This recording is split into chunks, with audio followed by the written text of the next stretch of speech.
Dad's collapsed. While I was preparing dinner, my husband Caden rushed home. What? We hurried to the hospital where his father was taken. He had suffered a subarachnoid hemorrhage. By the time he was brought in, it was too late. His father passed away. My name is Alicia. Caden and I were college friends. We reconnected at a reunion and started dating. We have been married for 2 years now, both of us 32. Caden's father owned a company. Caden had always been learning the ropes under him, but with his sudden passing, Caden was set to take over as CEO. I thought there might be some resistance to such a young CEO, but seeing Caden's dedication, he was surprisingly accepted smoothly.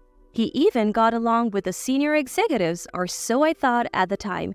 A year after Caden took over the company, he came home, ate his dinner in silence, and started drinking. Caden wasn't much of a drinker. Hey, are you sure you should be drinking that much? Mind your own business. But you have work tomorrow, right? Just leave me alone. I don't care about the job anymore. The company's going under anyway. Caden blurted out, visibly upset. What do you mean going under? Things aren't going well? Yeah, they say the company's falling because I took over. With that, Caden slammed his drink on the table. They keep saying I should know better as a CEO, that I should take responsibility. The board always criticizes me. I don't think I can handle it anymore. Caden's face shifted from anger to the brink of tears. Sure, Caden might have his shortcomings. It's natural for a CEO to take responsibility. But from what he's told me, it seems the board is putting too much on him. His father always treated me like his own daughter and helped us a lot. The thought of Caden ruining the company his father started was unbearable. Is there anything I can do to help? Caden looked up, a hint of annoyance in his eyes. Well, you have experience in accounting and a secretary certification. You could be of help, but I don't know if it's cool to ask my wife for help. Is this really the time to worry about that? I was getting frustrated with Caden's indecisiveness and snapped at him. Your father trained you to take over, right? And you're okay with ruining it in just a year? That seemed to light a fire in Caden. We vowed to work together to turn the company around. I decided to quit my job and support Caden as his secretary. Once I started working there, I noticed a significant gap between the older, long-standing employees and the younger ones. Despite the world moving towards digitalization, the older employees were stuck in their ways, leading to inefficiencies and extra costs. When I tried to implement changes, they resisted fiercely, but I stood my ground. But I said, if you can't adapt, you're welcome to resign. I was met with glares, but saving the company was the priority. The reforms Caden and I initiated started to show positive results. The older employees, though initially resistant, began to adapt, learning from the younger ones. As the company's atmosphere improved, so did interpersonal relationships, which positively impacted other areas of the business. We even managed to secure new clients, and the company began to stabilize. A year later, the company made a remarkable turnaround, achieved rapid growth. We have been through a lot last year and couldn't celebrate. How about we go out for dinner for our anniversary this year?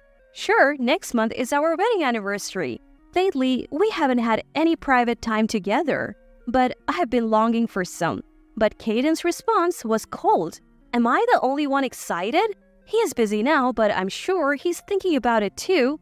That's what I thought as our anniversary approached. After work, Caden called me over. Maybe he's going to tell me about plans for later. I was foolish to even hope for a moment.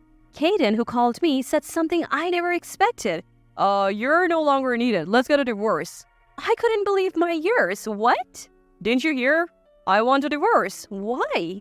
Caden laughed at me mockingly. Because my company is fine without you now. You're obsolete. What? You always taking the lead, making it seem like you're in control. I was blinded by anger. So you can quit, finish the handover by the end of the month. Stamp this and you can leave the house too. He then produced a pre-filled divorce application. Is he serious? At that moment, I still felt sad. But in the next moment, that feeling vanished. My new secretary is already decided. Ariel, come in. The door to the CEO's office opened and a woman in her mid-20s entered. This is your wife? I thought she would be prettier, she rudely commented. Who is this woman, my replacement as the CEO's secretary? Right, Ariel is way better, so I'm not motivated with you. With Ariel as my secretary, I think I can do better. For some reason, the two started getting close. Oh, I see what's going on. I reached my breaking point. Is she a competent secretary? Yeah, and as you can see, she's beautiful. If I take her around, our clients will be more lenient. Plus, what's important is my motivation as a CEO. Just her looks? I couldn't help but speak my mind. Kaden was furious. That's not the only reason. She's also excellent as a secretary. Oh, okay. Then let's switch secretaries. I'll quit today, I said, snatching the divorce application and leaving the CEO's office. I must have looked really upset on my way out. A young office worker approached me. Alicia, what happened? She asked timidly. I thought it would be rude to leave without telling anyone, so I told the young workers who were still there about what happened. What's gotten into the CEO? This company was saved thanks to you, Alicia. The employees sympathized with me, but I didn't care about Kaden anymore. Then, one employee hesitated and spoke up. Could the woman I saw with the CEO the other day be... Several people reported seeing Kaden with that woman. Apparently, she had been around for a few months. She wasn't a secretary, but a club girl from a place Kaden frequented for business entertainment. So their relationship had evolved into that? The sightings always happened on days I left work early.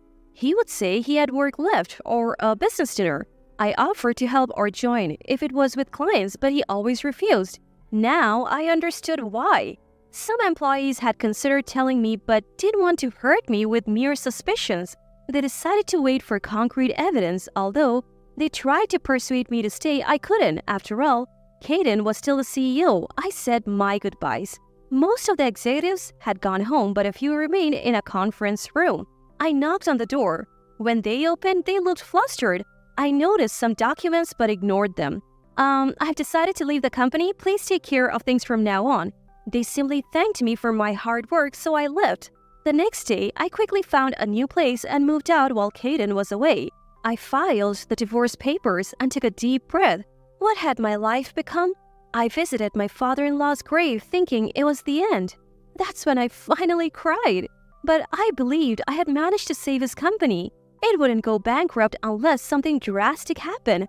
A month after divorcing Kaden, some younger employees contacted me. The new secretary was always by Kaden's side but barely worked. She was disrespectful to other employees and had no redeeming qualities besides her looks. They begged me to return, but I declined. Then, an idea struck me.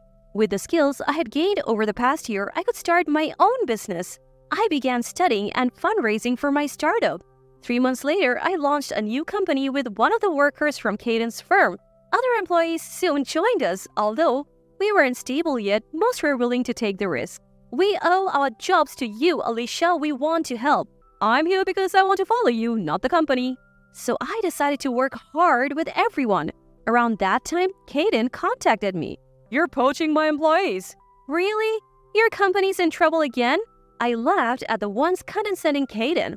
That's because you're poaching my employees. You are the one who's been using my credit card even after our divorce. You'll pay for that. What? That's my card.